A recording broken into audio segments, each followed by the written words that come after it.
There's a group called Democratic Majority for Israel, and they're doing an ad buy against Bernie Sanders in Iowa.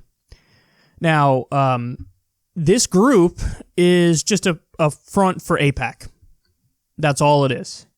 And they are extremely triggered by the fact that Bernie Sanders would like to treat Israelis and Palestinians equally and give Palestinians their rights and basic human dignity. They think that's non-negotiable. So here's their attack ad that they're running in Iowa against him. The most important thing is we have to beat Trump. We've seen the damage that Trump and the Republican Congress have done. I doubt if Bernie Sanders can beat Trump. I like Bernie. I think he has great ideas. But Michigan, Pennsylvania, Iowa, they're just not going to vote for a socialist. I do have some concerns about Bernie Sanders' health, considering the fact that he did have a heart attack. I think it's very important that the Democrats nominate somebody that can beat Trump. I don't feel as though Bernie Sanders would do well against Donald Trump. I just don't think Bernie can beat Trump. DMFI PAC is responsible for the content of this advertising. Okay, I have so much to say about this. First of all, you can't just say, oh my God, I don't think he could beat Trump, without actually making an argument. You have to make an argument. They skip that part. They're like, I don't know, just go out there and say, like, him versus Trump? I don't even know, bro. I don't know what's going to happen, but I don't know if he could even beat Trump.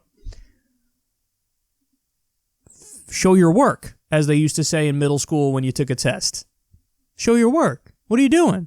You can't just say that. Like, go ahead, explain. Go.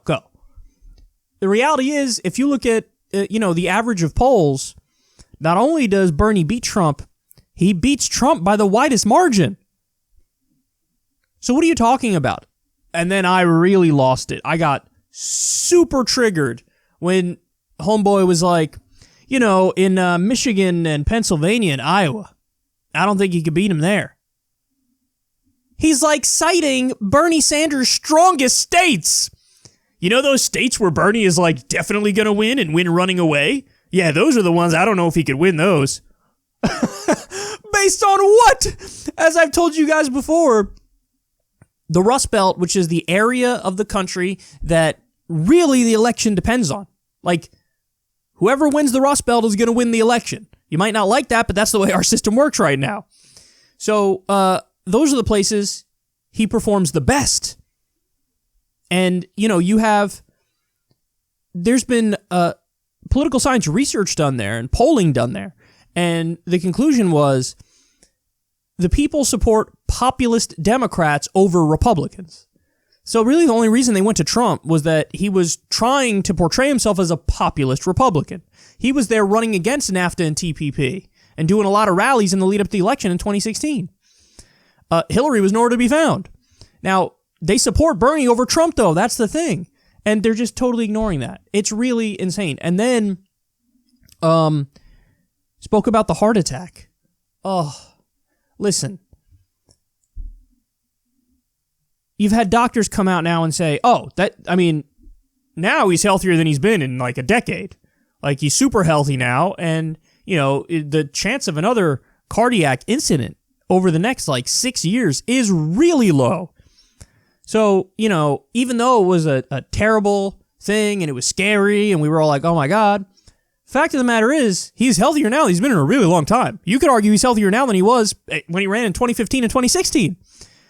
And then also, Joe Biden has had a variety of medical emergencies on top of the fact that, let's be serious, he's not all there anymore. Like, he's just not. I mean, he's not as with it as he used to be. That's just, it's so obvious.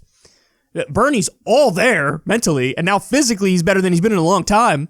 Joe Biden is not all there mentally, and he's also had, medical emergencies in the past. Mike Bloomberg had the same freaking thing that Bernie had. So these are not good arguments. These are really, really silly arguments.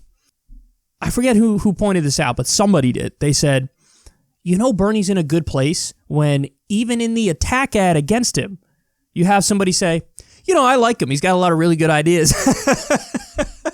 That's the attack ad that they're doing that.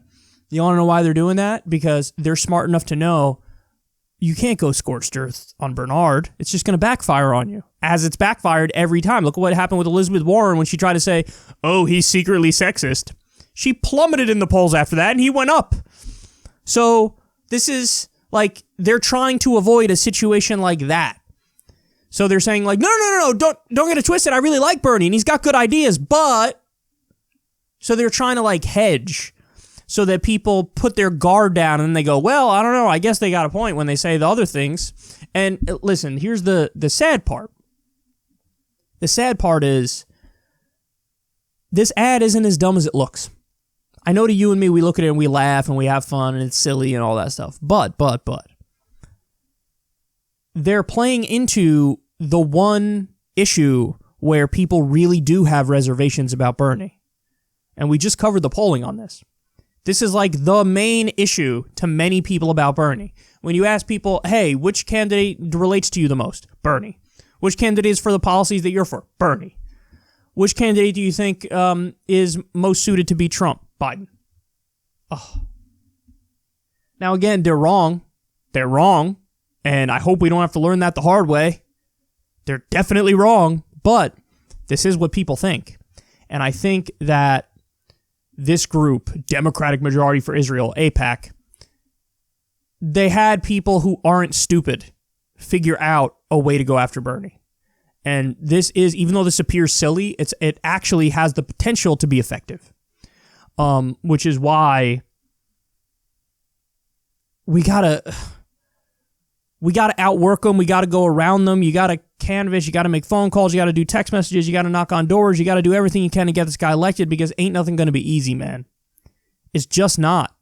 We want it to be easy. We want it to be a cakewalk, but they're gonna pull out all the stops to try to stop us. And the other thing is acknowledge what's happening here. You know, Ro Khanna was tweeting the other day, like basically saying, I call on, these whatever random centrist Democrats, Paul Begala and others, like, oh, denounce this because of unity. And I gotta say, guys, no, drop the whole like, but what about unity? They never meant it. They never meant it. So let's stop pretending like that's a real thing. Like, oh yeah, like, come on, guys, unity. They only say that to try to get the left to fall in line and support their candidates. So when the left fires back and when the centrist groups attack Bernie and we're like, but you should unify with us. They don't agree with us. Hit them back. Hit them back. You want to hit them back where it hurts. Talk about how, AIPAC it's literally, Ilhan Omar was 100% correct. It is corruption. AIPAC means Israeli money in politics, which is just as deleterious to our democracy as Saudi Arabian money in our politics. Why are you allowed to say Saudi money in our politics is corruption, but if you say it about Israel, all of a sudden you're an anti-Semite? Why is that? I'll tell you why. Because they've cynically weaponized anti-Semitism, and they say any kind of criticism of Israel, any kind of criticism of the corruption of money in politics equals anti-Semitism. I'm not playing your stupid fucking game. I don't agree with you. I think it's dumb. I think it's a silly trick that you're trying to use, and I see right through it. So hit them back. Hit them back. You don't have to, why don't you guys unify with us? I don't want to unify with AIPAC. Why would I want to unify with AIPAC? I disagree with them on everything. Why would I want to unify with them? No, I'm going to go after them. I'm going to say, you know what we're going to do? We're also going to stand up for Palestinian rights. That's what we're going to do. I mean, the whole position of AIPAC is it's a group that supports Israel and it's right-leaning. So I don't agree with them. Why the hell would I want to unify with them? Why would I want to browbeat them to stop attacking our candidate? They don't agree with our candidate. So listen, how many times have I said this? You don't win a democratic civil war by pretending we're not in a civil war. You win it by acknowledging we're in a civil war and fighting back. So I don't want to see any of this weak stupidity. I want to see people going around these monsters and making sure that you knock on doors, making sure that you do everything you can to get Bernie elected, and then everybody who's in the fight, I got a message for you. Fight.